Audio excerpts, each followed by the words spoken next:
So we are starting with the insulin resistance PCOS. Now, statistics has it that 35% to 80% of women have insulin resistance PCOS, irrespective of their BMI. This is their body mass index. All right. Now, what is insulin resistance? That is what we are going to explain in a layman's language, so that you can understand who this guy is. All right, and how it operates. Now, this is me or you. We eat into our mouth. All right. We keep eating, and what we've eaten is being converted to a sugar form called glucose. Now it converts to glucose. Now, this guy called insulin, which is the Uber driver, picks it up and sends it to the cell, which does the distribution. You understand? This guy is in charge of ensuring that everybody is okay in the body. So insulin will pick up this glucose that we've eaten a lot of stuff here. It has been converted to this guy here. Insulin will pick it up and be distributing. Now it's going to send it to the cell, and the cell will be like, wow, thank you so much. I appreciate. I've been waiting for this. I appreciate. And it will keep collecting it. This distribution keeps going on until this guy, the cell, says, insulin, please don't bring again. It's okay. You understand? Insulin, don't bring again. It's okay. Now, insulin, you understand, we start speaking in a language that we might not really understand, but it's actually talking to us. So it speaks in this language. It speaks, you start having sugar cravings, you start having skin tags, your blood sugar, if you go and check your fasting blood sugar, you start getting 100 and above. 100 and above. You start having dark armpits, knuckles and neck. You start having your belly, stubborn belly fat. So this guy will keep speaking to us while the whole process or the conversation is going on. So this guy will say, I'm not collecting again from you. And this guy will keep producing more and more and more and more insulin. Now this guy will start carrying it around, because this guy doesn't want to drop it in our bloodstreams. All right. He starts forming it into fat. He stores it in our tummy, stubborn belly fat. He starts storing it in our organs, fatty liver. You understand? So this guy will keep storing it everywhere that he could. So that's why you see women with PCOS that have oval face will start having round face like that of the moon. Yes. Skin tags everywhere. You start having dark neck, dark knuckles. You understand? So that's what this guy is actually doing. Now, the conversation between this guy and the cell is called insulin resistance. It's called insulin resistance. The conversation, don't give me, don't give me. I will keep producing. I don't know what to do, and start distributing it all over the part of the body where I feel I can convert it to fat and store it there. Now you ignorantly keep eating your shawarma, your bread, all the junk in the world. You keep eating it and you feel like you are enjoying, but you don't know what is going on here. So if you're somebody that understands your body, you start seeing a lot of changes. Yes, because these guys, you just wake up one morning, start seeing skin tags on your face. They weren't there before. You start craving for sugary things. You go to check your blood sugar. For people that check theirs, you start seeing 100, 106, 105, 110. You are that bracket at this point. Dark neck, dark armpits, dark knuckles. These things were not there before. Your stomach start getting fat. You understand? Now, if this guy continues with this conversation and loses this battle, yes, if this guy loses this battle, this is where we now have diabetes, PCOS, yeah, BP, high blood pressure, high cholesterol, because it also stores it in your cholesterol, high cholesterol, etc. So many research believe that some root causes of some illnesses stems from insulin resistance. I don't know if you understand. So these are what? These are the what? The ways that insulin resistance is talking to you. That are your symptoms. So sugar cravings, skin tags, they are all symptoms of insulin resistance. Weight gain, they are all symptoms of insulin resistance. And this kind of weight, you don't grow it, normal weight you'll be adding everywhere. This one you grow on the upper part of your body, your arm, your shoulders, your face, your tummy, your back. You understand? Your shape will not be that beautiful again because this is the part you're growing fat. So that is it for insulin resistance. So anything that will help with insulin to improve insulin sensitivity will help this guy. So we'll be talking about the next type of PCOS called the inflammatory PCOS. So this PCOS is actually caused by inflammation. All right. Now, women with PCOS are known to have long-term, low-grade kind of inflammation. All right. Chronic inflammation happens when the inflammatory response is continuous, even though you are no longer sick or injured. It's often seen in autoimmune conditions as lupus. So lupus, this is when the immune system makes your body's own tissue for a foreign threat. But in PCOS, we have long-term, low-grade inflammation. So this is usually caused by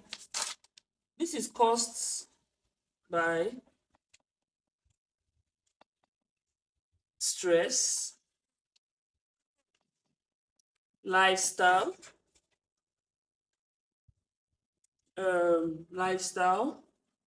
psychological stress and all that. Smoking. So you can also call this lifestyle. So this is usually caused by this. So how do I know I have inflammatory kind of PCOS? These are the symptoms. We have joint pain. We have extreme fatigue. We have skin rashes. We have acne. We have digestive discomfort, digestive problems. We have headache. We have headaches. We also have skin irritation.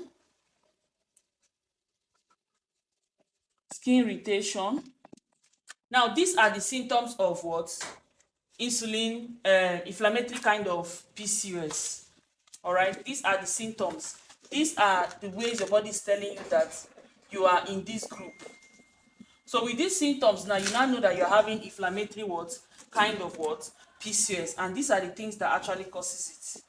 So you are not having long-term, low-grade inflammation because you are sick or you are injured. You are having this in PCOS based on this, and this. All right. So this is it for inflammatory kind of PCOS. We'll be talking about the solutions on how we can actually tackle them one afterwards the other. So this is adrenal PCOS, also known as stress PCOS. This is actually caused by increased stress hormone. When your stress hormone is increased, when your which your stress hormone is being increased, this is what triggers this one. All right. So chronic stress causes adrenal PCOS. Okay. So how do you know you are having adrenal PCOS? These are the kind of symptoms you will see, or the way your body is talking to you. All right. So we have anxiety. We have depression. We have panic attacks. You have panic attacks. So this panic attack is like a senior brother to this. All right. So you need to start having anxiety before you start having panic attacks. Okay. We have brain fog, always forgetting things. All right. We have brain fog. We have mood swings. We have mood swings. In the morning you are happy, at night you are sad for no just reason, for no just cause. All right. So this elevated and stress hormone causes all of this, and this will in turn increase your male hormones, the androgens. It increases your male hormones, the androgens. So in this adrenal kind of PCOS, you can also see some symptoms like male features. You understand? So here you could also have what are they calling it? Bar hair. So you can even lose hair and gain hair here because your androgen is actually what increased in this type of PCOS. All right. You can also have heritism and all that. You can also have heritism here. All right. You can still see acne here too. All right. So if your PCOS is elevated, you can see a lot of things here. You can see irregular period, burnout, always tired, extreme fatigue, and all that. So a lot of them, you will see there. Insomnia, you also see insomnia, hair thinning. So for adrenal PCOS, all these things are here. So you are going to get this, especially when your androgen got increased because of this problem. All right. But ordinarily, these are the major symptoms or signs of stress-related kind of what PCOS. We are going to talk about the fourth type of PCOS, post-pill type of PCOS. Now, this is the second most common type after insulin resistance. This is the next one. So this is usually caused by taking birth control pills over time. All right. This will do what? Suppress ovulation. So you see all those medications you take so that you don't get pregnant as a young girl. You keep taking them, your postinor 2 and all that. All those medications you are taking, all those birth control pills you are taking, are you getting me? They are going to do what? Cause this type of PCOS for you over time. So now you are taking it, is working, you are not getting pregnant. That is a win-win for you, right? But over the years, you might end up having this type of PCOS. We also call this acquired PCOS. Yes, we call it acquired PCOS because you caused this. Because of what you took is what caused this type of PCOS. In as much as we say no one knows the exact cause, but this type of PCOS can be triggered or acquired because of this. So while you're taking all these pills so that you don't get pregnant now, be have it at the back of your mind that you might end up having post-pill kind of PCOS. Now, some people that just got diagnosed with PCOS, that they are giving birth control pills. Now, how do you know it's birth control pills that caused the problem? Your hormones, everything was okay until you started taking this.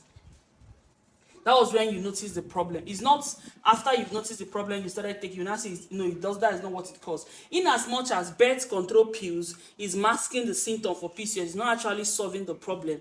But if you have a normal cycle before taking this and the cycle gets shattered, then this could be the problem.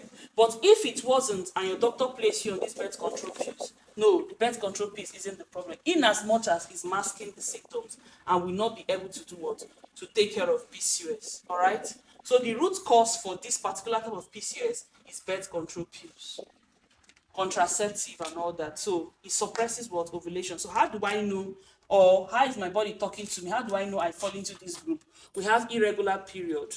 This type of PCOS usually resolves on its own. Just few lifestyle changes and just few lifestyle changes, basically exercise and certain just few supplements. You might even not take supplements and it will improve. So we have irregular periods, all right? No ovulation, no ovulation, yes, no ovulation, weight gain, This weight gain is as a result of you not having this. So a lot of things are wrong already. All right. Yes. So these are the major types. You can also have acne here. You can. So we are still talking about the post-pill type of PCOS. So you can also see hormonal imbalance. All right. We have hormonal imbalance. So irregular periods, no ovulation, weight gain, acne, hormonal imbalance, hair loss, and hair thinning. So we can see them here. All right. So we'll go to the next one, which is the fifth one, the mixed PCOS. All right. Now this is where we are going to talk a whole lot. We are going to do a whole lot of talking here because this is experience.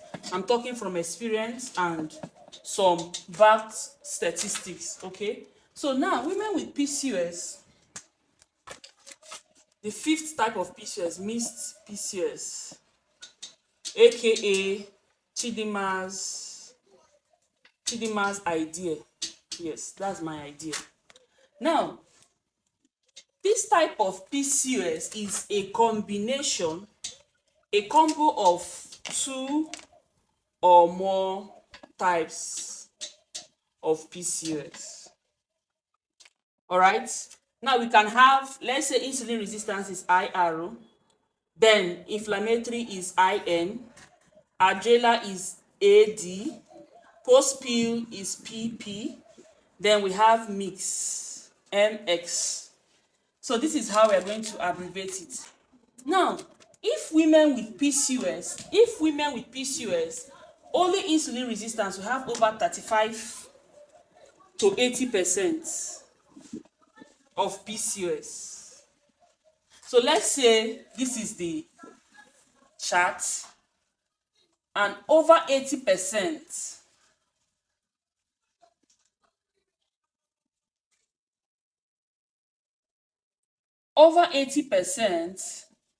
has insulin resistance PCOS. What do you think is going on here?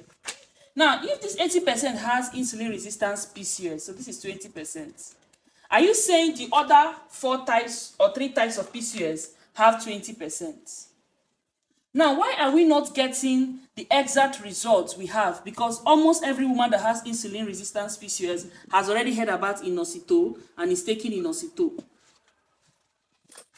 Not just inositol, is taking metformin.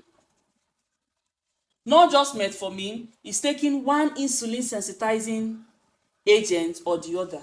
So if 80% of all these people have insulin resistance PCOS, it means we should not be having more and more people that have not yet resolved their PCOS problem. I don't know if somebody's understanding what I'm saying. So if only this 20% is adrenal, this 20% is inflammatory, this 20% is post-pill, why are these? Because this is the most common kind of PCOS medication. Everywhere on the internet you see inositol. Everywhere on the internet for decades. This is 10 years now. I started studying this topic. So there's no time you pass you won't see. No, they've done a lot of PR. Are you getting me? So if 80%, according to statistics, I'm not the one that wrote it, 35 to 80% has insulin resistance PCOS, and we picked 80% to be on the safer side because this is actually the bracket. All right. And they've all heard of inositol and metformin, and probably these were the first line of treatment. Why are we still having more and more women that have not yet resolved their PCOS and gotten their ovulation regulated and get pregnant? It's because even in this 80%, these other guys are in here. Are you getting me? So if you use the strategy of mixed PCOS, we'll be able to get it right. Because even in here, we have people that have mixed PCOS. So we have people that have insulin resistance plus inflammatory plus AD. We have people that have insulin resistance plus PP. We have people that have insulin resistance plus AD. We have people that have insulin resistance plus IN. So if you're tackling your PCOS, tackle your PCOS, especially when you've done the root cause section and you've discovered these are my symptoms, these are my problems, these are the major things I'm experiencing, and this is my goal. you will now know that it's a mixture of this stuff. So this will help you choose the right supplements. All right? That's why I usually say don't supplement because everybody is supplementing. Where do I fall in here? Are you getting me? So when I tell people most of the time that I have never taken inositol before, I'm a mother of 3 today. I've never taken inositol before. And so many women I've worked with have never taken inositol too. I've never asked them to get inositol before. Are you getting me? So it could be higher insulin resistance or higher inflammatory or higher adrenal. And how do I manage them? So if I'm having this, let's say insulin resistance and AD, adrenal PCOS, I will be very mindful of anything that is going to cause stress for me. So I shouldn't be fasting here. I shouldn't be involved in dry fasting here. I don't know if you understand. Here I should make sure I combine things that will help with my stress level and also help with insulin. So I will know the things I'm prioritizing. All right, so that's why I said if you're able to get this mixed PCOS concept, you are able to solve half of your problem, because a problem that is half diagnosed is half solved. The worst thing that can happen to anybody is not knowing what their problem is. I don't know if you understand. So in this 80%, there are mixture of different types of PCOS that if you get it right, you will be seeing results. Are you getting me? You'll be seeing results. PCOS is not a, it's not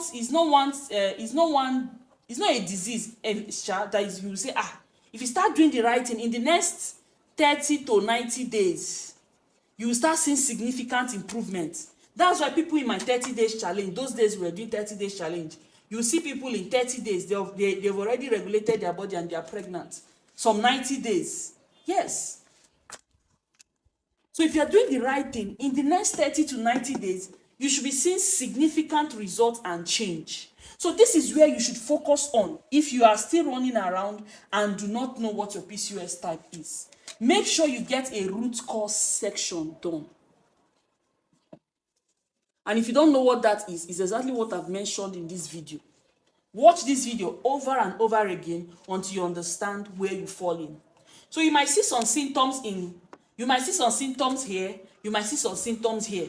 So immediately you see one symptom in this group, you see another symptom that you also have in another group, just know you have MS, this mixed PCOS, and you should tackle it as that. Now, in any type of PCOS that has adrenal PCOS, be watchful of stress. So in your lifestyle, do more things that will not stress you. Because this guy eventually controls, this guy can pump in insulin into your bloodstream. This same guy now can ask androgen to increase. I don't know if somebody is getting, they are just somehow related, they are linked. So this guy is who you should, anytime you fall in a group where this guy is the adrenal, focus on this guy. Make sure that in lifestyles you're doing, let this guy be considered first. Are you getting me? Because if this guy keeps giving the notions, keeps giving your brain the signal that you are stressed, it will keep pumping insulin, and it will keep, especially when you're trying to lose weight. Instead of you to lose weight, you keep gaining weight. All right, so this is it for mixed what? PCOS.